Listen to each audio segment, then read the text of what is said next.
আসসালামু আলাইকুম প্রিয় ভিউয়ার্স, আপনারা সবাই ভালো আছেন। আজকে আমরা আপনাদের সিরাজগঞ্জের হাট পয়েন্ট সম্পর্কে কিছু বলবো এবং দর্শনীয় স্থানটি ঘুরে দেখাবো।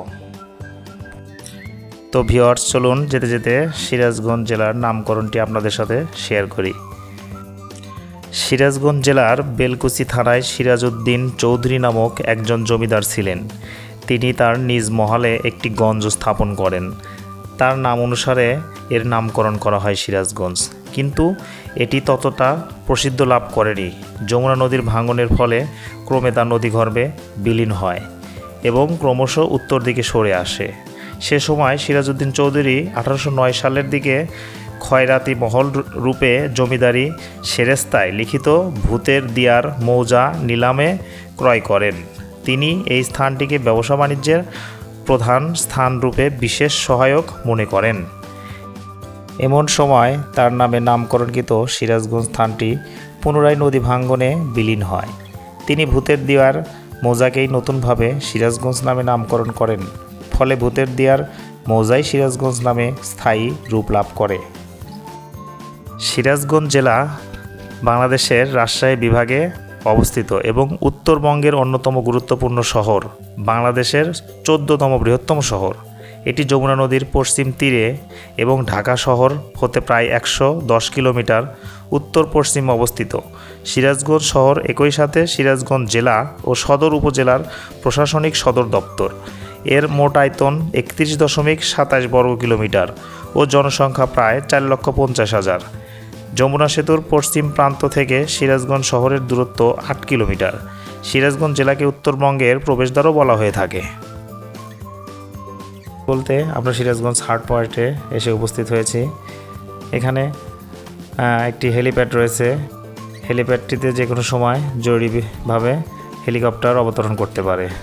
এখানে একটি মুক্তিযোদ্ধা মুরাল রয়েছে, একটি কৃষ্ণচূড়া গাছ রয়েছে। সিরাজগঞ্জ জেলার উপর দিয়ে অনেক নদী প্রবাহিত হয়েছে। তার মধ্যে বাংলাদেশের অন্যতম বৃহত্তম নদীগুলোর মধ্যে যমুনা নদী এই জেলার উপর দিয়ে প্রবাহমান। সিরাজগঞ্জ জেলার এই নদীগুলোর শাসন, পরিচালন ও রক্ষণাবেক্ষণের জন্য বাংলাদেশ পানি উন্নয়ন বোর্ড কাজ করে থাকে। সিরাজগঞ্জ শহরটি নদী ভাঙ্গনের ফলে ধীরে ধীরে পশ্চিম দিকে স্থানান্তরিত হয়। যমুনা নদীর ভাঙনের হাত থেকে সিরাজগঞ্জ শহরকে রক্ষার জন্য 1995-2000 অর্থ বছরে প্রায় 350 কোটি টাকা ব্যয়ে নির্মিত 2.5 কিলোমিটার দীর্ঘ এই শহর রক্ষা বাঁধটি নির্মাণ করা হয়। সে সময়ে বিদেশি ঠিকাদারি প্রতিষ্ঠান কোরিয়ার হুন্দাই কোম্পানি 100 বছরের নিশ্চয়তা দিয়ে বাঁধটি নির্মাণ করলেও 2009, 2010 ও 2011 সালে 3 দফা ধস নামার ঘটনা ঘটে। এ কারণে বাঁধের ব্যাপক অংশ ক্ষতিগ্রস্ত হয়। পরে বিপুল পরিমাণ অর্থ ব্যয়ে তা সংস্কার করা হয়। ফলে বর্তমানে শহর যমুনা নদীর ভাঙনের হাত থেকে অনেকটা নিরাপদ রয়েছে। সেই সাথে অভাবিতভাবে এই হাট পয়েন্টটি একটি পর্যটনের স্থান হিসেবে যথেষ্ট ভূমিকা রাখছে। প্রতিদিন দূর দূরান্ত থেকে বহু ভ্রমণ পিপাসু মানুষ এই স্থানটি ভ্রমণ করে থাকেন। বর্ষা মৌসুমে এই স্থানটি খুবই আকর্ষণীয় হয়ে ওঠে। এখানে দাঁড়ালে যমুনা নদীর পূর্ণরূপ পর্যবেক্ষণ করা যায়। তাছাড়া এখান থেকে যমুনা বহুমুখী সেতুর নান্দনিক দৃশ্য উপভোগ করা যায়। তো চলুন ভিউয়ার্স, আমরা এখন হাট পয়েন্ট থেকে সিরাজগঞ্জ শহরে প্রবেশ করব। যেতে যেতে হাট পয়েন্টের রাস্তার দুই পাশে মনোরম দৃশ্যগুলো উপভোগ করব। রাস্তার পাশে নদী, সেই সাথে অপর পাশে বন বিভাগের বিভিন্ন রকমের গাছ। তো ভিউয়ার্স, আপনারা অবশ্যই চিন্তা করছেন যে রাস্তার পাশের ব্লকগুলো দিয়ে কি করা হয়। এগুলো হচ্ছে সিরাজগঞ্জ শহর রক্ষাকারী বাঁধ সংস্কারের কাজে তৈরি করা হয়েছে। নদীতে যখন অনেক পানি হয় তখন বাঁধের বিভিন্ন স্থানে ভাঙন দেখা দেয়। সেই সব স্থানে দ্রুত সংস্কারের জন্য এই ব্লকগুলো ব্যবহার করা হয়।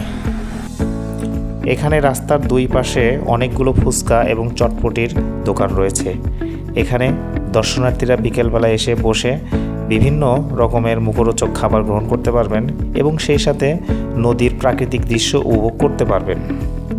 বন্ধুরা, আপনারা যদি কখনো মনে করেন যে ঘোড়ার গাড়িতে বসে সিরাজগঞ্জ হাট পয়েন্টটা উপভোগ করবেন, তাহলে আপনাকে অবশ্যই সিরাজগঞ্জ হাট পয়েন্টে আসতে হবে, কারণ একমাত্র এখানেই পাবেন আপনি সাজোয়া ঘোড়ার গাড়ি। বন্ধুরা, আমি তো একটা কথা বলতে প্রায় ভুলেই গিয়েছি। এখানে কিন্তু শিশুদের বিনোদনের জন্য একটা শিশু পার্ক রয়েছে, যেখানে আপনি আপনার শিশুদের এবং পরিবার সহ বিনোদনের জন্য আসতেই পারেন। তো ভিউয়ার্স, ভিডিওটা কেমন লাগলো? ভালো লাগলে অবশ্যই শেয়ার করবেন এবং লাইক কমেন্ট করে আমাদের পাশে থাকবেন।